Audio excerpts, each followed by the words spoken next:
All right, here we are. McKenzie, Meredith, hello. Hi. Oh, Hello. I'm so excited. I appreciate you all so much. I love this too because I usually have one person, and every so often I get the joy of having multiple people. And you're my first sibling duo, which I love. Yay.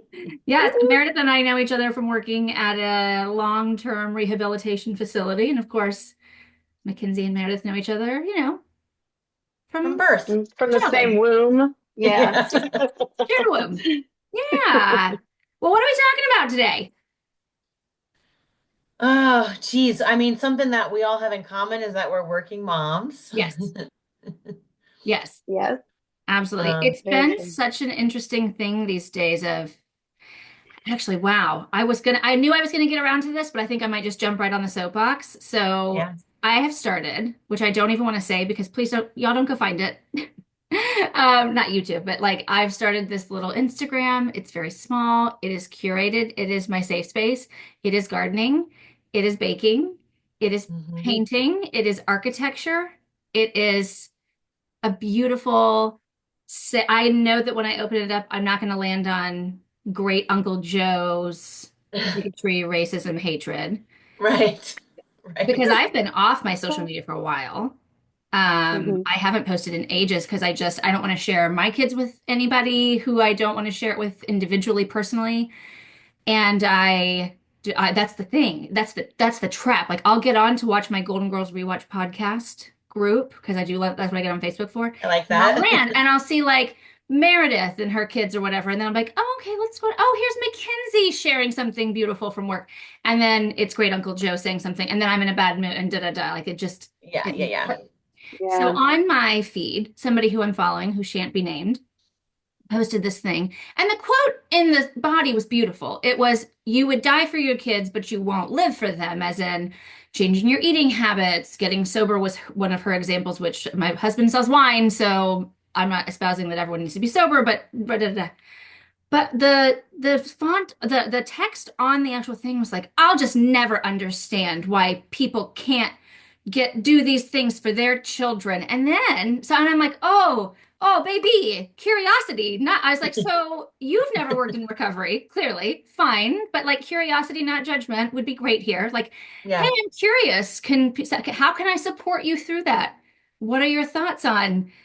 It doesn't make sense to me, but I want to da da da. And then another mom underneath of that in the comments was like, I just don't understand these people wanting to get away from their children, and they're talking about trying to get away, and these all Yes. adults only vacations. And I was like, oh, and Yeah. this was Like, God forbid we need a break. this was 36 hours ago, and I'd have to admit, I actually hadn't been thinking about it as much, but the amount of time that I had the automatic negative thought and hold some space for it, and can I do anything about it? No, I don't think it's gonna be fruitful. Let it go for the 24 hours afterward. And so I'm like rambling. Everyone's like, Meg, we don't log on to this podcast to listen to you talk. We listen to the guests. But here I am 5 minutes and still talking. But I was like, team, we have to stop tearing other people down to build ourselves up. We have to stop judging. I do believe that there are mothers out there, parents, whatever your identity is, who genuinely love to be a stay-at-home parent. They never need time away, blah, blah, blah, da, da, da, da, da. That's great for you, but please with the judgment. That is not my thing. And I think I'm a great mom Yeah. too. Yeah. Of course. I'm also not sure that loving it means that it isn't also challenging, right? They're not mutually exclusive. Not And mutually exclusive at um all. yeah, I think it's kind of a trap for us in positions of taking care of ourselves, making money, taking care of friends, children, spouses, doing lots of roles that no one person was really designed to fulfill. And Hmm. then to need a break isn't fair, to not want to work in the first place isn't fair, to not even have kids. People are so judgmental about having kids. I saw this great clip of Chapel Roan saying that she was asked if she was going to ever have children. Uh-huh. And she was like, I don't know. A lot of my friends who are moms are having a really hard time. And the internet went crazy And they But were, if I could because it was quickly, I like, think it's because she said they're all miserable, they're which I all think miserable. Yeah. And some is a people were little like, more aggressive, but go ahead because I'm right there sure, with you. sure. Yeah. Some people were like, even that hard word of being miserable, like, oh, you have a bunch of friends who are young, who are parenting in a really conservative and poor area. Yeah, of course they're miserable. There's nothing to support them not being miserable. And also, yeah, I mean, it was just the internet's reaction to that, I think, really Well, it was nailed the more coffin around like mothers aren't really set up to succeed when it comes to perceptions of others. Right. absolutely. I I think have that's the only miserable thing that I days. wanted to be very clear about the language of like saying that all the mothers I know are struggling, but saying Sure. they're all miserable. And again, I'm not giving you notes. She didn't care anyway. I'm not giving her notes. I just wanted to be Right. clear if anybody hadn't heard the True. quote. And I can appreciate that. But yeah, that's it too, because she's quite young and it's hard to be a young parent. I'm 39 and it's hard to be a 39 parent. Yeah. Yeah. Yeah. Yeah. So anyway, Meredith, what were you going to you're say? damned if you do, damned if you don't. That's right. Exactly right.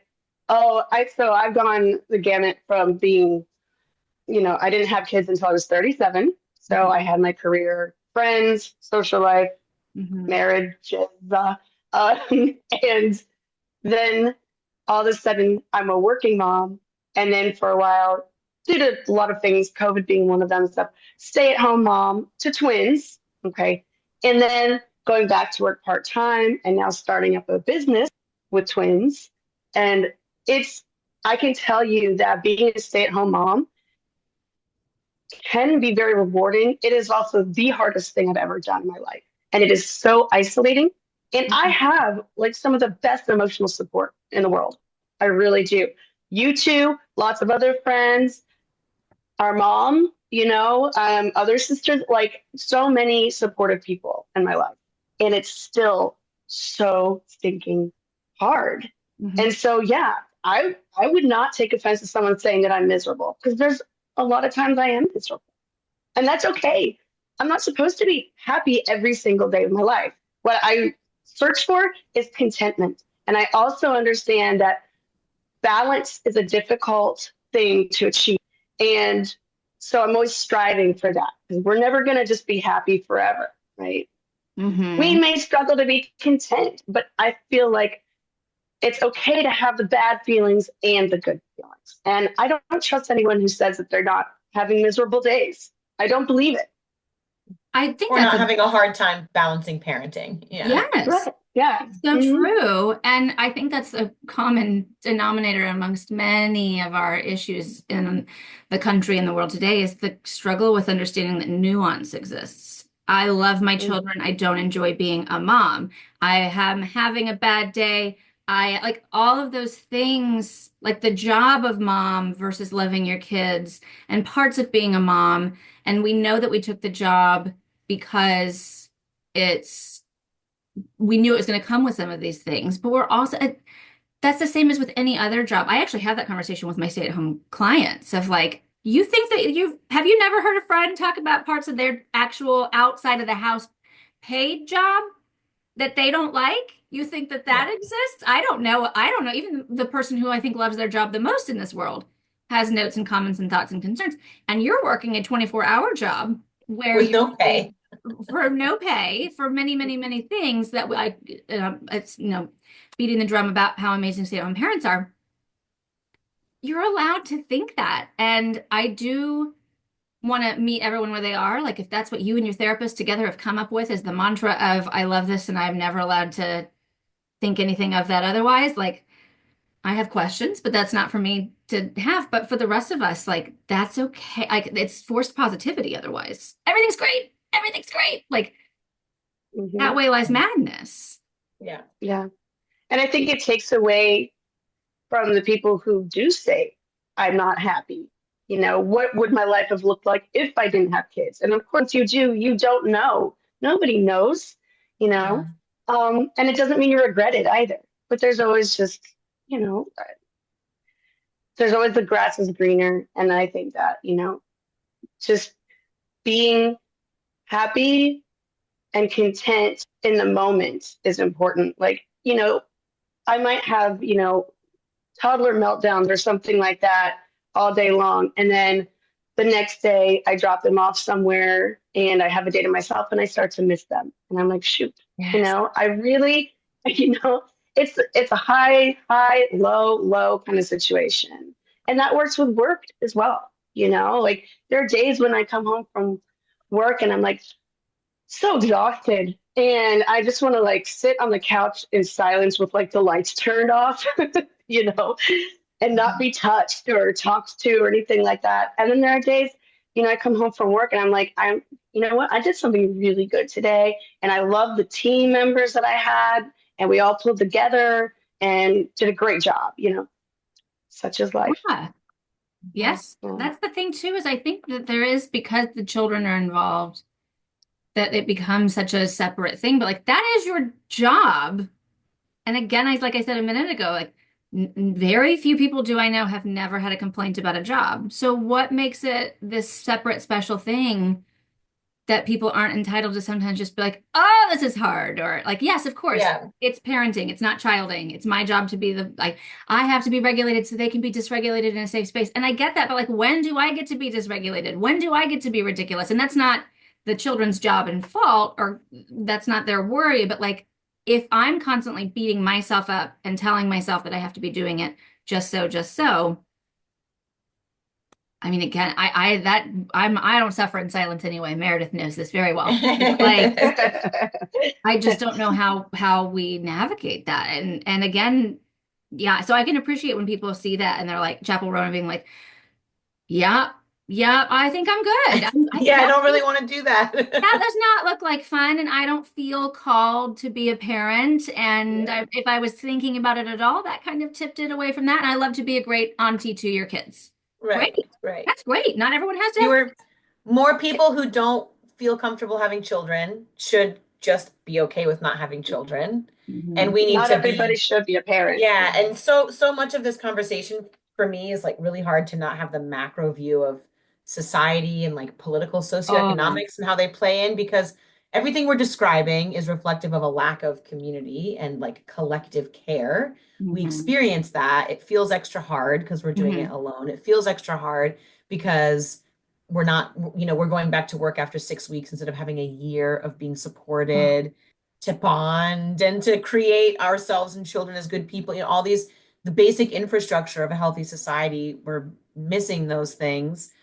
And yeah, it's like, it's partly by design because that's just how it works. It works for people who have power to stay in power when they've got people having children who don't want to have children and then don't get the support they need to raise those children.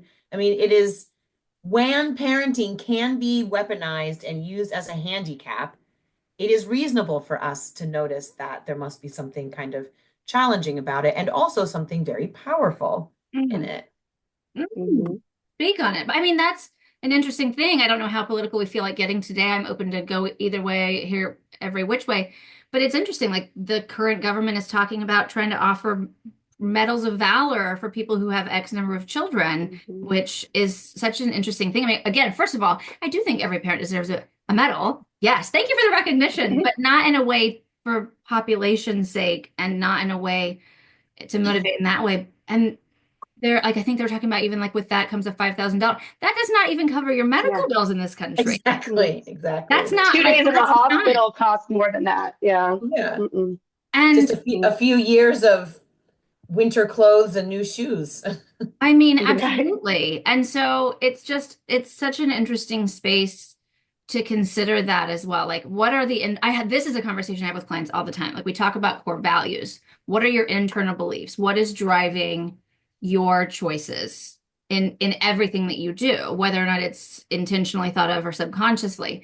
And then once we kind of get some of those lined out, understanding that they can change and evolve and it's not written in stone, but like kind of have a good basis. And then we talk about like, okay, now I really want you to think like, how much of this topic A is an internal message or an internal voice or an external message? Like, do you believe that because you believe that, or do you believe that because somebody told you need to believe that? And it's really fascinating because sometimes people have just never had these conversations. They've never thought about it. And to say like, oh, I don't know. I couldn't say for sure right off the top of my head. Or I've had people be like, oh, that's just because my church said this, or that's because my mom said this, or that's because Mhm. XYZ said this. It's the same thing we talk about the body image and the bouncing back and like we're not worthy. And I apologize because I blame Tyra. I have my people who I blame, like Pinterest moms. Pinterest never did anything to me. I am sorry to Pinterest. Tyra Banks is the one that I blame when we talk about the eating of it all. I'm like, well, I went to college in the aughts. I graduated high school in 2003 and undergrad in '07. Like we grew up in the America's Next Top Model of it all. Plus size was a Was a six. four. Yeah. Was a four. And we all Yeah. felt so, yes. Yep. Yeah. Look at, she's so curvy. Oh my gosh. Like, what Right. how brave that this Full body. large human is willing to try to be a model. How very Yeah. vulnerable of her. And like, and it's like, and that's what we grew up with. And so that's the thing is like, do you feel that this piece of this thing about you is because you actually believe that, or is because you grew up watching America's Next Top Model, for example? Mhm. Right.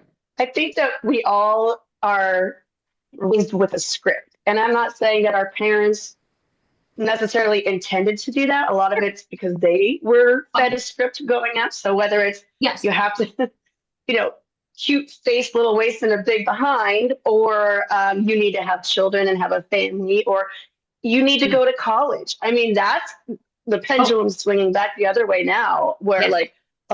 so much debt and no jobs. Don't touch me with my grad school loans, okay?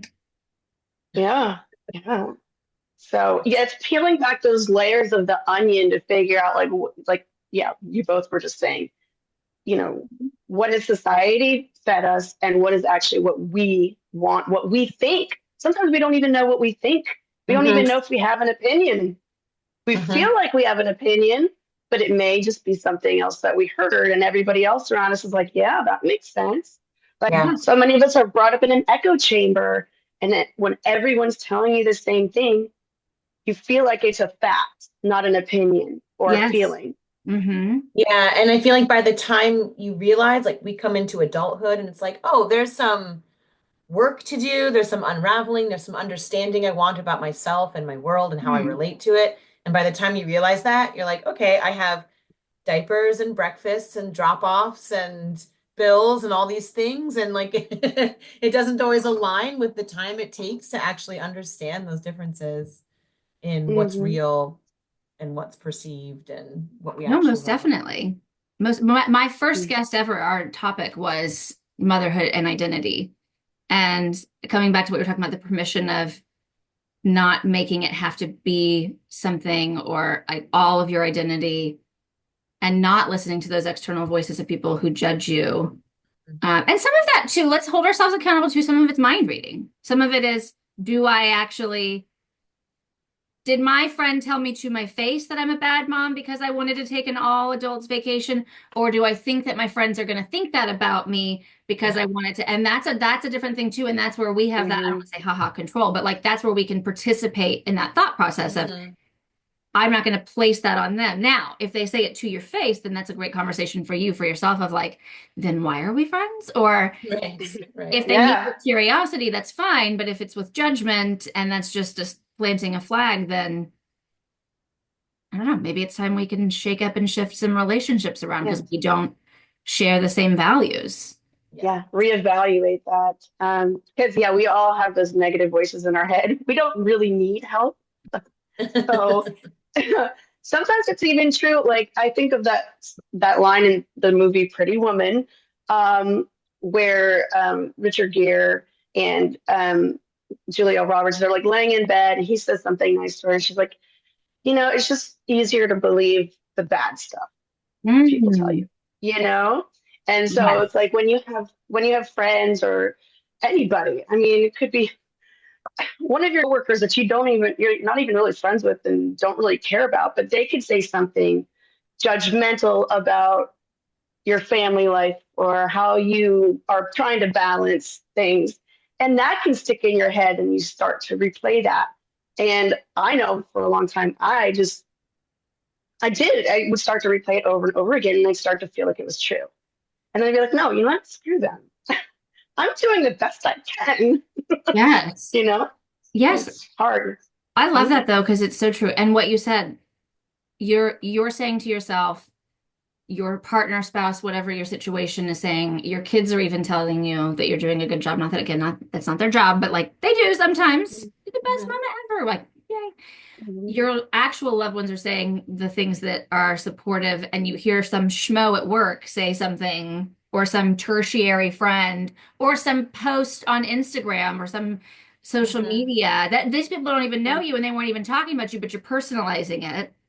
Mhm. And that is the thing that so often we hang on to. And why? I mean, Julia Roberts said, or whoever, I don't know who wrote the script for Pretty Yeah, Woman. I don't know either. My I'm not apologies. sure. So Thank you, whoever it Julia was. delivered it, but we're hanging on to it of, yeah, like let's all internalize that. Like, what is that new mantra of focus on who matters, focus on the voices I respect versus some schmo.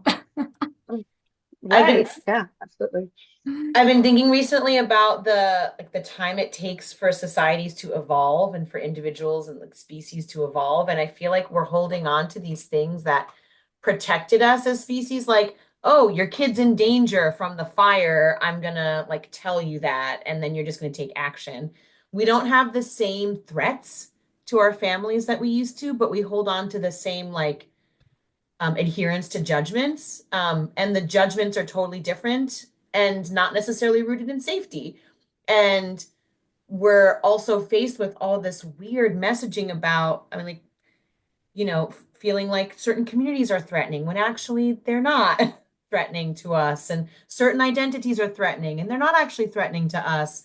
Um, I feel like we're in the midst of like changing through things, but like not changing quickly enough for the harm that we're causing to ourselves, if that makes sense. Mhm. I Yes. think the younger generations are growing up, well, they clearly are growing up in a different world than we did in the 80s and 90s, so I think things are, if you look back, this year is a little off, but generally speaking, things are changing progressively. And I think that, us older millennials, as we die off, the younger generations are much more accepting of different identities and different lifestyles and things like that. I mean, it's just, you can look on television shows on like regular, not even cable, like CBS and NBC, and you have a whole variety of different types of families, what it looks like, blended, mixed, Totally. um, Totally. sexuality all over the place, right? That we just did Yeah. not see. I remember when Right, right, Ellen right. came out with that episode where Huge she was deal. like, I'm a lesbian, Yeah, Oh my gosh. no. Yes. Yes. It Yeah. was a huge thing. It was a Yeah. huge, huge deal. So, I agree totally. And I think that art, especially film and like that kind of stuff, is gonna be on the bleeding edge of reflecting society.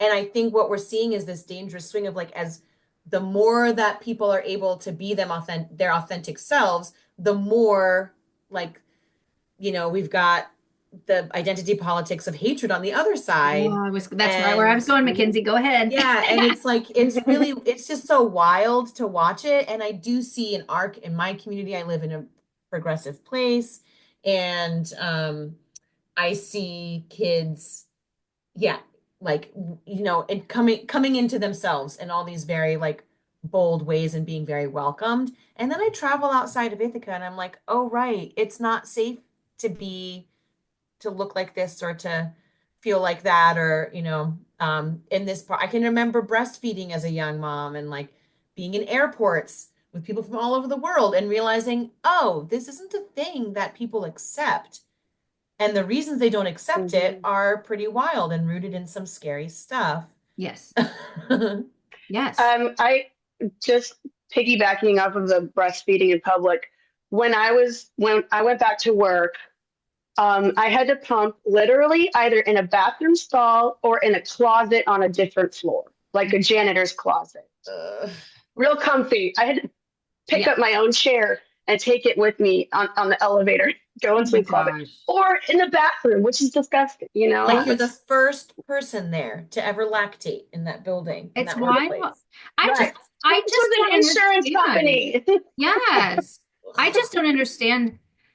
I understand fear. I'm not obtuse to the idea and I want to hold space and I can be curious, but I also at the same time, I'm like, where is your curiosity? Your fear of me breastfeeding, your fear of me, my hair is green, right? Like what is that Yes. a problem for? I have tattoos. Why is that a problem for you? I sleep with women. Why is that a problem for you? Like whatever it might be, Yeah. how does that affect you? And I know that they're like, well, how am I supposed to explain it to my children? I'm like, how am I supposed to explain your hatred to my children? Because Yes, exactly. they Very good don't point. have that. Why do you have to explain anything to your children? Yeah. My littlest will sometimes ask about why someone looks the way that they look, or family was visiting and our neighbor and someone said, and he said, why do you have brown skin? Mhm. And he said, because I have more melanin. And it was a very normalized Yes, informational conversation. Like, yes, this is my brand of humanity. You have your brand of yes. humanity. I But what a really don't understand curious why. question that was asked, though. Not a your skin is browner than mine and it's and bad. it mean and it means anything, right? Just, yeah, Just curiosity for sure. I'm totally with you on leading with curiosity Just instead of judgment. And like, really, why does it matter? I saw something recently about someone saying, okay, so let me get this straight. You're worried, you think I should be afraid of trans women because you think they might be cis men pretending to be trans women to assault women in bathrooms. And somehow it's not like the men who are assaulting women that you think are the problem. we There missed the are message. actually just trans women existing just to exist, not with the motive of hurting anybody, believe it or not. Well, and it's why, again, thank you, because what about the men who are actually out there not dressing as women, who are out there hurting people? But we seem to be totally okay with, I mean, I apologize. I cannot remember. There's a person who has an account and she paints on like a lunch tray, it looks like, and she'll talk about like people who are arrested for child pornography and people who are arrested for sexual assault of children or insert whatever else it might be. And she'll be like, not a drag queen, not a trans person. And it's like, I Right. wish that I could think of the name of the account right now, but it's wild. And we're so quick to excuse that, but we're so quick to come for the people who don't look like us, who might possibly do the thing that we've excused over here. That we already know for We know is sure is happening. happening. Well, Yeah. and I will just go ahead and put this, out on a limb. But have you guys ever met someone who wants to like hurt, molest, kidnap, torture children, and they stopped because the bathroom door said that they shouldn't enter in? That's a great question. Just throwing that out there. I don't know. They're Happening. yeah. I It's mean, already they're going to be happening. like, oh, I got this kid. Oh no, they went to the women's restroom. Shoot. That's fascinating. Meredith, thank you. What a great question. That's a great question. I have never thought of it. And obviously I already agreed with where we stood on the conversation anyway, but what another way for people to look at that.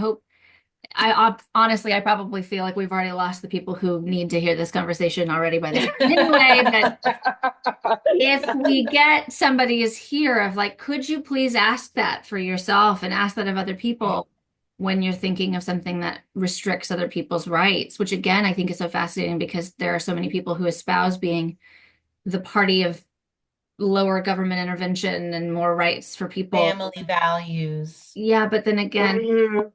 so in that space. And so it's hard to understand that there's a lot of cognitive dissonance out there right now. Yeah.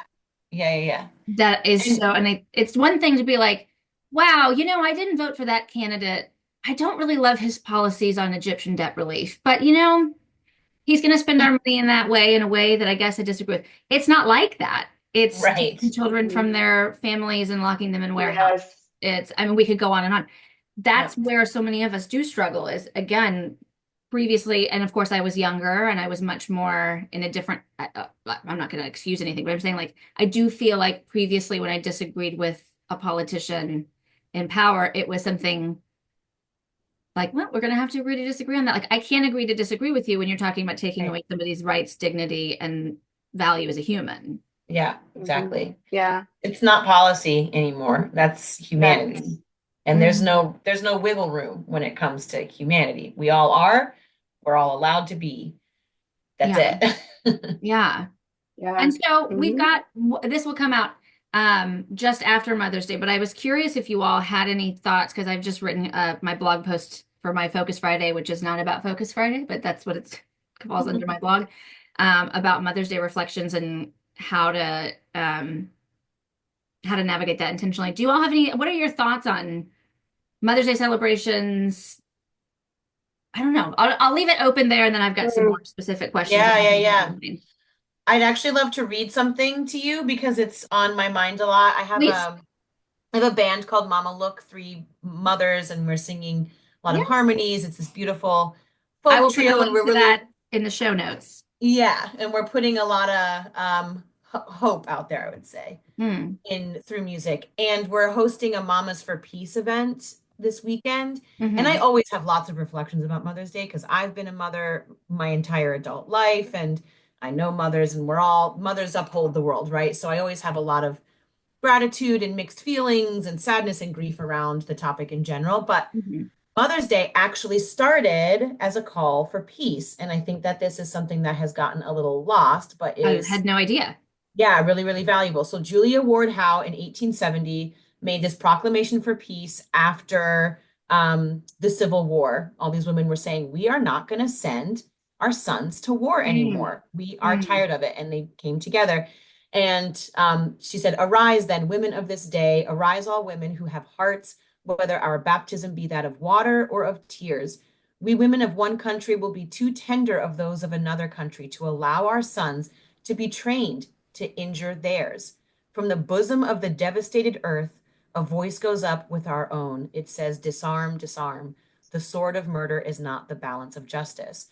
And I think that is so powerful that like all of us can connect as being mothers. None of us truly want harm to our children or our children to cause harm to others.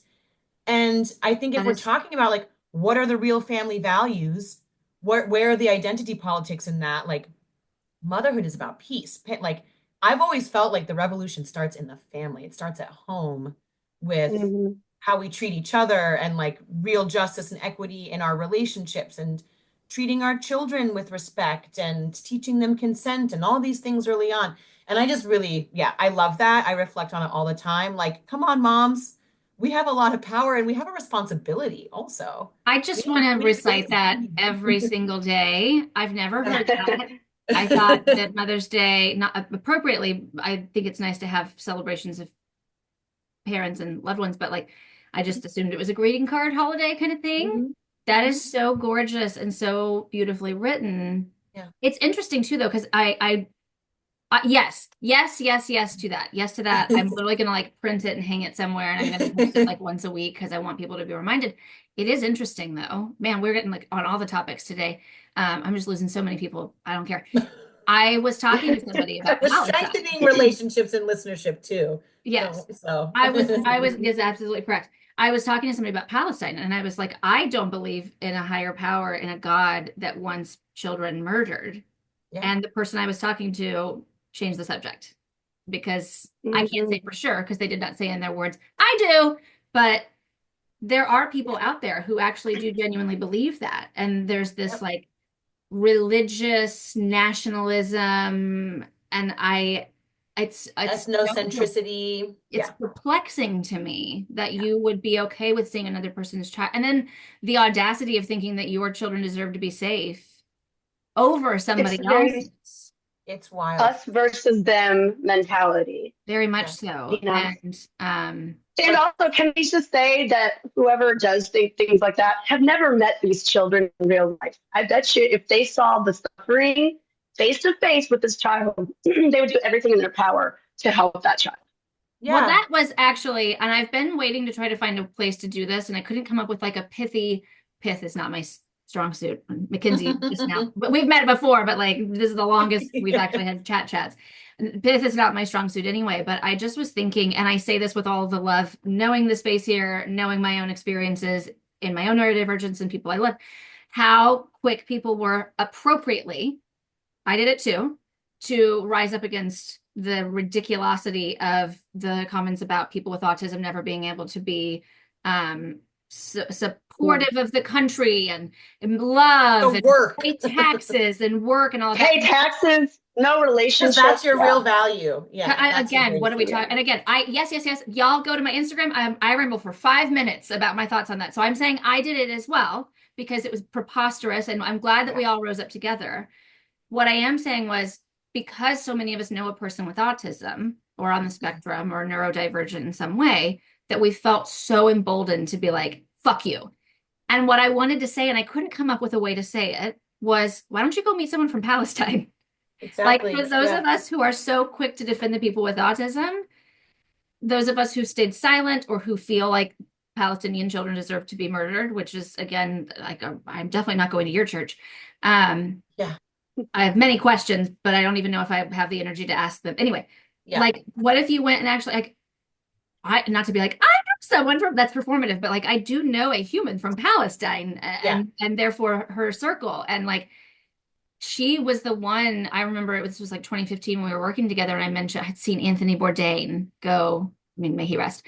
I'm obsessed with Anthony Bourdain. And he had gone, and I was like, we should go sometime because her family, she's like, well, it's really hard for me to travel over there because it's occupied. Yeah. And that was exactly what I needed, but such a punch in the face of like, because I mean, who taught me we stand with Israel? That just is what I grew up with in my mind. Sorry, I'm on a Palestine rant. Not sorry, but I'm acknowledging I'm aware of my soapbox. And I remember that. And so again, I'll bring it back because I could go off on that. We could spend the rest of the time talking about Palestine. But again, of like, how do we then like, do you know a queer person? Do you know queer parents? Do you know a trans person? Like how it's an important place to start. And also the next step of empathy is like, you don't even have to know a queer person to know that they are valuable, right? I don't have to have been in Gaza to know that what's happening is a genocide and that we in the West are taught to dehumanize others in a way that, and of course I stand with Jewish people and I stand with Israeli citizens. I do not stand with Netanyahu the same way I don't stand with Trump because I see them as danger. Like the dangers are clear, and it's so wild that we're watching this unfold, and it's been so politicized that it becomes controversial to say, I believe in the safety of children from Palestine. Yes. How on earth is that controversial or threatening to anyone else? It's not. Judaism is gorgeous. Zionism and Judaism are not one and the same, but people don't believe. And I'm not a scholar, nor am I Jewish, so it's not for me to say 100%, but like that's my expectation of humanity. And I like what you were saying too, like you don't even need to know people, but I think for people who are struggling to access empathy, what if you actually ask somebody from that population, whatever it is, a question about that? Look at the pictures of mothers holding their babies in body bags, and they're starving now. It's like not hard to understand. These are people who say that if they were alive during the concentration camps, they would have hidden marginalized people. They would have saved them. I'm not sure, right? Like today, in the face of it, some people aren't bold enough to make that there's a boldness, now. but again, I go back to, I think everyone has the opportunity, I shouldn't say everyone, but I think many of us who aren't displaying empathy in some of these spaces could be able to. But like I said, if you have a religious belief that children should be murdered, I don't really know. I don't know how I walked us down this because we were talking about Mother's Day, but because we were talking about again the origin of it and not wanting to send your children out. So like if you are listening still and you have any, again, I have to imagine anybody who doesn't believe this is already switched off, but if you're hearing it, like to think that's fine, but like what about putting yourself in somebody else's position? And the same for if you are a stay-at-home parent and you think that there's nothing else and you don't believe in adult only vacations, then that's fine. But understand that somebody else might have a different experience and might need to recharge their battery in a different way than you do, and might feel a different way or have a vision of loving their children and also loving their own identity and self and time in a different way. Yep. Yeah. And I think the whole, like you don't have to throw the baby out with the bathwater. Like you can have feelings on one side and still have like exceptions to the rule or boundaries. And yes, exactly. Like you could, like McKenzie, you're saying, You can support Israeli citizens and also Palestinians. You know what I mean? It doesn't have to be, it's not a zero-sum game all the time.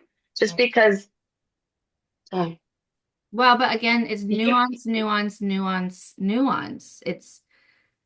I don't understand why we struggle to understand that two things can be true at the same time. And then how do we help Right. people get in that space, right? Like, Right. they have to want to as well. I mean, you can, and I'm not saying you can't still like plant the seed, but you do have to subtly start planting seeds because a lot of Yeah. people, when they're not ready to open their mind up to empathy, they shut down as soon as they hear a libtard or something say something. so much. And then they just dismiss whatever you're about to say or whatever you already did say. They tune out. And so it's very subtly like, that's an interesting point.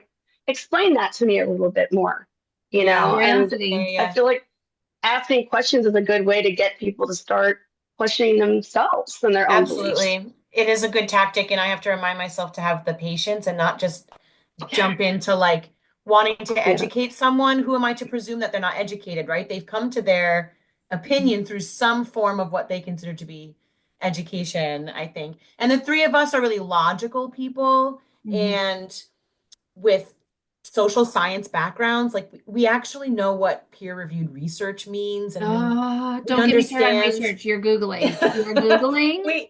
You are not Googling is not researching. Yeah, like we understand that there are some sources that are verifiable and there are some sources that are unreliable. And I think that we often want to approach a conversation with logic, and it seems so easy. Like, here are the facts laid out for you. Here's the history of the scenario. Here are the actual threats. Here are this and that. And a lot of what we're seeing right now is so far from logic that I have found it hard to know how to address it. And I'm like, if we're not even able to operate within the same plane of reality, then how can I expect you to have empathy for someone on the other side of the world, or the other side of any kind of line that we're drawing in the sand? Of your values. Arbitrary. Yeah, they're all arbitrary lines, but there are many of them. Many. It is. I love that your articulation of that, of like our backgrounds. And I acknowledge the paper ceiling, and that you don't have to be you don't have to have a master's degree, you don't have to have a high school education to be educated or intelligent, whatever that looks like, or to educate yourself. Although I do want to just stand on my soapbox again. Please stop using the word research unless you are studying for a PhD or have a PhD or are studying like double blind like whatever, like go and Google what research is, because you're Googling. I need to do some research on that. Like, that's not what it is. And people, the confirmation bias is not the same thing as finding research. You can be uncomfortable when you read a research study that you don't agree with. Right. If you find an article and you like it, that is confirmation bias, right? Not but research. That's exactly it. It's again, I'm not mincing words for the sake of you're saying it wrong and I'm building myself up by tearing you down, but I need people to understand that people think that Googling things through Facebook about raw milk or whatever it might be, like that is somebody's opinion who shared somebody else's opinion who said like and like what the importance of making sure that and it's hard to find on either side, on all sides. It's hard to find what nothing really feels like trustworthy. Yeah, tangible, like factual. Yeah, like is this actually correct? I'm not sure, but yeah. So, and coming back to Mother's Day, my encouragements for people were to think about like making it your own. This is like in a heteronormative conversation, but whatever that looks like so many times we see people like, oh, it's Father's Day. You all go out and play golf, have so much fun, have a boys' weekend. Like Father's Day is the time for dads to go and recharge with their man friends. And Mother's Day, like, how dare you not want to spend every moment with your mothers? And that's not everyone's experience. My friends, I went to Hamburger Mary's and saw a drag show last year. That's what I did. Like, that was my brunch early afternoon. And then I came home and started on the couch with my kids. Like, it was beautiful and it was lovely and I loved it. Yep. And I say that knowing that I'm going to get judged for it. And I say to you, I couldn't care less. Not you too. I know you're not judging me. To those I couldn't care less. And if that's how you want to spend your Mother's Day, that is great. But for those of you out there thinking like, I might want to do it this way or that way, like make it your own and make the most sense to you, not because of an external expectation, but because of what makes sense to you. And it's painful for a lot of people who have Oh, experienced loss. awful. We have to be gentle with ourselves. We have to be gentle. Well, and let's not pretend that all mothers were really good mothers. There's a lot of people who had abusive mothers. And same thing goes for Father's Day, and of course, the double standard is yes, absolutely. Grandparents' Day. Any one of these days. We're just we are three people who play as mothers ahead of Mother's Day is in a couple of days. Ahead of Mother's Day. Yes. So we'll focus on the moms who, maybe they had substance abuse, mental illness, a combination. Maybe they were, I don't know, just really oppressed, in poverty, didn't want to be a mother and didn't have choices. Didn't want to be that. Exactly. There's so many things, and so I also try to think about people who are judged because they don't want to call their mom. They don't want to go buy a card and send it to her. They don't want to be with her. Maybe they set that boundary. Like, my mom is a toxic person and I can't have that in my space. Boundaries. But we do judge people who are like, on Mother's Day, you're not going to reach out on Mother's Day. And it's like, they don't have to. On this day and every day is correct. Yes, I will not. My boundary doesn't know what day it is. Does not care. Well, I makes me think of, there was a show, my God bless, it was the first time I ever saw Matthew Bomer's face. It was called Chuck, and the main character and his sister celebrated Mother's Day, but it was the day their mom left them, or I apologize, it's been a hot minute. It was like 20 years ago. Gosh, how old are we? So I apologize that I'm saying it wrong, but I loved that, like, even in the aughts of really normalizing, like, if you'll indulge me, I think it was the day that their mom left them, but I can't remember. And they celebrated it together of like, we got through life together. This is Mother's Day. This is what we do. You and me, brother and sister, as siblings. And I thought that was such a gorgeous representation of like, I'm shirking the responsibility of these other things. I'm also holding the space for grief, but in a celebratory way, but also acknowledge, like, we're not pretending it didn't exist. It was just such a really, really gorgeous way to see something done in a different way. Reclaiming our time. We're allowed to seek alignment. That's sort of what it's all about, right? We want to feel an alignment. And I think, like, we can tell, like, our collective selves are like not feeling very aligned right now, and we don't know how to feel it other than in our own individual bodies. So I think a lot of people are walking around like disoriented right now. I don't know how you two are feeling, but it's like hard to be disoriented, present and active. It's taking effort, to be a present, active person at work and with kids, and to feel like I have hope and things like that. I mean, I'm not feeling hopeless, but there's a lot of like collective reshifting that needs to happen. There's a lot of repair. Yeah, absolutely. I mean, into like not hopeless, but not hope on the spectrum of hope. Not hopeless, not fully helpless, but there are times when I do feel helpless, and I don't feel that sense of like when I pictured being a mother. And what I pictured for my children and the privilege upon which I do sit and the access to things that I have and what I thought I'd be able to give my kids, and to see so many different things shift that now feel out of that focus. And of course, we have no control, over parenting, but like the things that you thought that you might want to be able to do. And it really is disorientating. I mean, that's the word of like, to sit and like, what am I supposed to, this isn't the world that I thought I was bringing kids into. Yeah. There's a loss of security for sure. And I mean, we know the possibilities of how quickly things can decline for the world that we're going to leave to our children. And it didn't always feel that way, but it definitely, I think maybe we had a false sense, like we were in a lull where things, sorry, getting political again. 2008, we're like, woo, headed in the right direction, And then again, the pendulum swung back, and here we are. So, but I have to go also back to like the younger generations. I think the kids are going to be all right. you know. They are. I think that Yeah.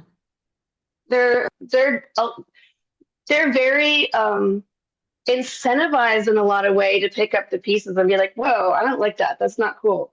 Thanks a The lot. same way You I know? feel like our generation carried the environmentalism torch from our parents Yes. who like didn't know or quite know to care enough yet, right? But like by the time we were kids, we knew that the ozone layer was messed up and Okay. we've learned a lot. Recycling. Yeah, and I think yes, our kids are it's like it's a blessing and a burden for them to be so informed Mm, that they yes. they have to be, they know to be, they can be, they get to be more open-minded than any generation before them. And I feel like it's a lot to hold. Yes. Most And I definitely. hope that we're giving them tools to be accountable. That's what I think about a lot with my kids. Like, Yes. here's how this is the world. Let's be real about it. And you have a lot of safe spaces, and you need to make safe spaces for other people. And here are the people who need safe spaces. And here's how we're going to hold you accountable. Like I as Mm. your mother, and here's how the world is going to pay attention. Well, So that was really gorgeous for continue. me just now. I needed to hear that because I sometimes am like, I don't know if the children are going to be okay because you see so many children not being okay right now and no one's coming for them. And I'm not special. I'm not rich. I'm not fancy. No one's going to come help me if this Could be any of something us. similar happens. And so I really loved your like united unison of like, they're going to be okay. And I'm like, okay, well, they say they're going to be okay. So I like McKenzie and Meredith said they're going to be okay.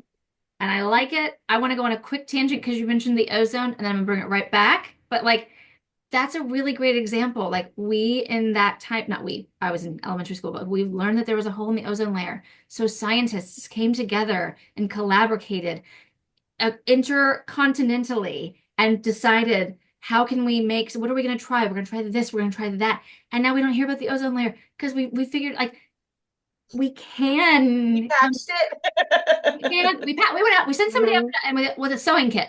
It was Yeah, fine. But it's like, it's they figured so it out. it's so exciting to know that we can do things, and it does feel demoralizing because it feels like there's no reaching across the aisle or Right. intercontinental conversation. But it also, but I'm going to say again, but we've done it before and we can do it again. And so, like, like, how can we all figure those things out moving forward? That was such a tangent, but Yeah, you mentioned the ozone layer, and I was like, that thing. we did it. And Yeah. it takes decades. It takes decades. Yeah. Like anytime there's sufficient change across the aisle, across, like you said, intercontinentally, it takes a long time. And there are some people who they're just dead set on and whatever's in their mind. They're not going to change their mind. But as the younger generations are coming along, you know, they're, I mean, we're immersing them in all kinds of things that, well, a lot about identities and family values, not the traditional necessarily family values, you Yes, know, which is different gorgeous. idea of what that means. Yes. And so they're being bombarded with these new thoughts and open-mindedness that we kind of missed out on, you know. Some of us did, some of us didn't. And but yeah, there are examples of things that like we did so much differently than our parents did. Yeah. Yeah. Yes. Like Yeah. parenting, I think. Like being So the style of vulnerable and parenting, authentic in our style of parenting. Yeah. like not Having lying to your kids. conversations. Yeah. Yeah, treating your children like they're people and not just like just do as I say because I said so. You know. Um, Yeah. yeah. Yeah, absolutely. Um, Yeah, it's tough for me too. Again, if I this is not my therapy session, and I'm aware of that, but I she's heard me say this so many times. But it is tough because where I live, there's so much beautiful diversity and so much openness and progressive energy. But then there's also on Storybook Parade Day, someone dressed their kid up as Donald Trump. So, and my Right, son, exactly. and I shouldn't share his stories. And if he comes any day wants to come, I will delete this part of it. I will cut it out. But like he's got this beautiful gender fluid, I just like what I like kind of vibe. He likes rainbows, he likes basketball, he like Perfect. there are no boy color, but like he loves pink. And it's Yeah. been kind of beaten out of him at school of like I can't wear my hot pink Oh, ghost spider shirt Sad. Yeah. because people will think I'm a girl. I'm trying to not swing the pendulum too far and beat it back into him, but also hold the space of there's no such thing as a girl color. There's no such pink is for dad Yeah. wears pink. Poppy Colors are wears pink. colors. Like Also, when my middle child also dressed in pink and dresses a lot, and someone asked at school, "Why are you wearing girls' clothes?" And he said, "Well, I'm not. I'm a boy, so that makes them boys' clothes." amen. And he like learned over years to also sort of retort that there's nothing wrong with being feminine. Yes. Well, Like we that's are, Right. correct. and that's like that's what the scary root of so much of the hatred is like you Mhm. really truly despise that which is feminine, that which is nurturing and Yes. caring Yes. and slow and Yes. abundant without material wealth, like all these Mhm. things that we see as feminine, like Yes. the earth that just provides for us, Right. Nature. like Yeah. the misogyny runs deep all the way to the Yes. crust of our My planet. 5-year-old, and he doesn't have yet. I'm working on it with him. Like I have a story that like I was gifted a very fancy that I could never afford, nor would I pay for backpack. And a friend of mine was like, "Oh my gosh, why are you wearing a backpack?" And I told her, I was like, "Well, it's a very expensive." And I told her what it was. We're not going to talk about it again. I can't afford it. And I was like, "I like it." Like Right. that it's about I don't Why know not? I like it. I like it, and so that's what I'm trying to help with my kids of like, okay, well if you don't like it that's fine, I like it, so Right. I'm gonna I'm not asking you to wear it. no, and you don't have You to don't wear it have if to you put on a don't Exactly. pink like it, dress. but You it's a don't have to hard put on a pink thing dress and kiss because boys. I'm not there with Yeah. him in class to stop those kids from teasing him or picking on Mhm. him or whatever that Right. looks like. And I want to hold space for that. And like I said, I'm trying to not beat it back. Like he comes home with it beaten out of him, and I want to beat it back into him. And like just that's such a Mhm. whiplash for him. But I also just want to continue to articulate and hold that space of I like it. I think I You look can good. invite him, right, without trying to beat it back in. It can be an invitation to Mhm. remember who he Yeah. is when Mhm. he's not feeling unsupported. He is supported everywhere, even if in that moment someone isn't into his style. He's always got, like, you've always got his back. Hmm. I Plenty mean, of people. that's the most important thing. I think was it Michelle Obama was talking about. It was important for her girls to always know, like, you can always come home, and you Yeah. can like that. Again, if he ever Mhm. comes to me, I will delete this in the future because I'm sharing too much of his personal information. But we moved here from Kansas in February of last year, and we took them to school on their very first day at a daycare school. And on day two, so we dropped them off on a Friday. We came and bought this house. Then on day two, he wanted to wear his Mario dress. It's got like red frilly sleeves, and Nice. it looks like it's got like jean denim overalls over it. And my Nice. daughter has the Luigi dress, and he really wanted to wear it. And we're in like sub-rural is what I call it, Texas. Yeah. And we were like, what do we do? And finally, what I said, and my spouse agreed with me, was like, I'd rather him get made fun of at school than hear his parents ever tell him he can't wear what he wants to wear. Exactly. Yeah. And we got so lucky. Yep. To my knowledge, he didn't come home and say anybody said anything to him. The teachers didn't say anything. What privilege. Yeah. We're very lucky, but that's where Excellent. my default is I don't want him to hear that from me, and I will support him whatever happens outside of there. Yeah. That's the best I can do. I love Yep. that. Yep. I think that's great. Yeah. Yeah.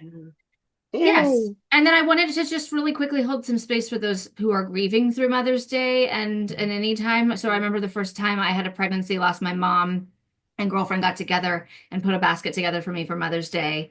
It was really Oh, lovely. And because I was a mother and they were celebrating that, even though I right. didn't have a baby in my uterus or in my arms. And that's a really tough thing. And I want, if you don't have somebody out there who will make that basket for you, DM me. I don't have money, so I can't send it to you, but like I will send you an emotional basket for your Mother's Day or whatever Yeah. you need.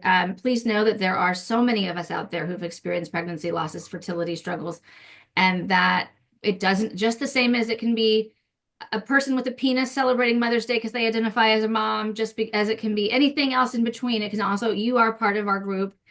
It is not our group. There's no gatekeeping. We're all open and welcome Mhm. here. And we want you to feel seen, heard, and understood too. And these things are very difficult.